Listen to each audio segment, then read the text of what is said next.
The latest buzz in the entertainment world. Liz and Mike from 105.1 The Buzz joining us live. Good morning. Morning. Morning, guys. Morning. All right. Reset the counter. It has been 0 days since we have talked about the Oscar slap. Yes, it has been 0 days as of now. We went a while. We did. But Chris Rock is back in the headlines. Apparently he turned down a gig. What gig did he turn down? The ability to host the Oscars for 2023, which I think is kind of silly, but he was doing an interview and apparently they offered it to him and he said it would be like returning to the scene of a crime. But I think this would be perfection.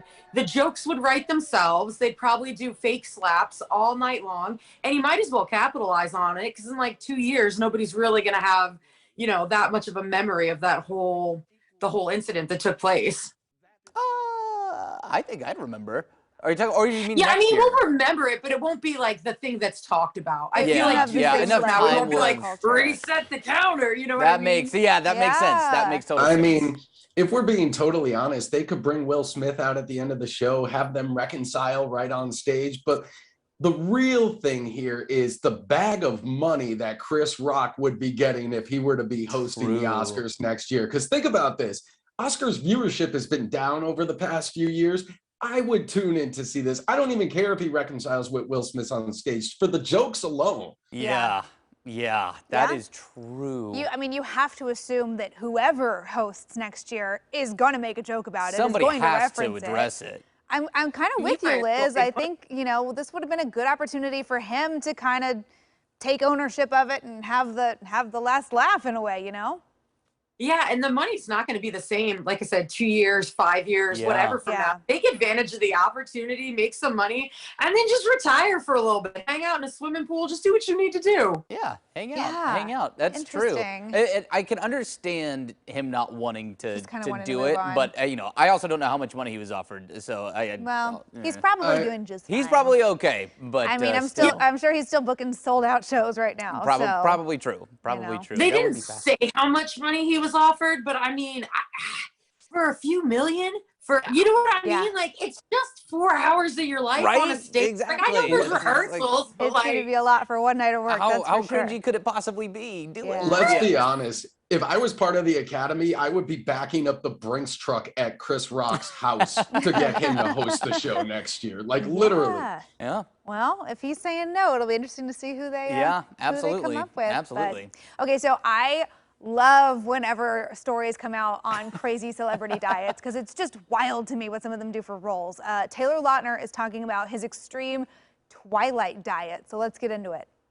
Yeah, so if you were a big fan of Twilight, you know between the first and the second movie, there were rumors that they were actually going to recast the role of Jacob. So he had to get crazy ripped.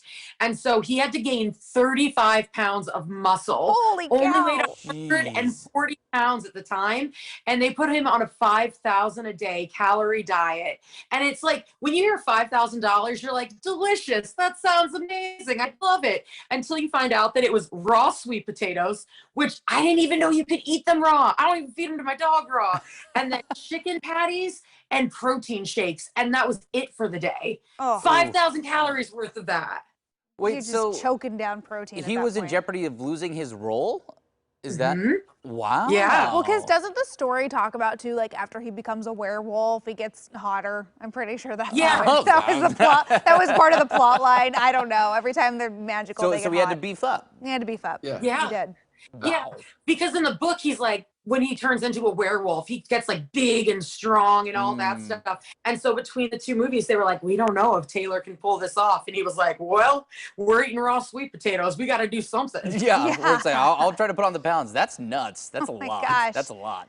He certainly did it right because, I mean, look how it turned out. He looked fantastic when he went into that second installment of Twilight. I'm pretty sure I tackled 5,000 calories for breakfast working at home here in Vancouver this morning, but none of that is going to bulk me up. Well, and then you're supposed to probably work out like 4 times today too to make it work. My like version of a 5,000 calorie diet would not end the same. That's for sure.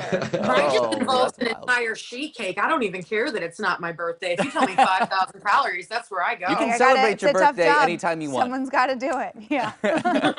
All right. Thanks, you guys. We'll see you tomorrow. Bye, friends. Take care, guys. And don't forget, you can listen to Liz and Mike every weekday morning on 105.1 The Buzz.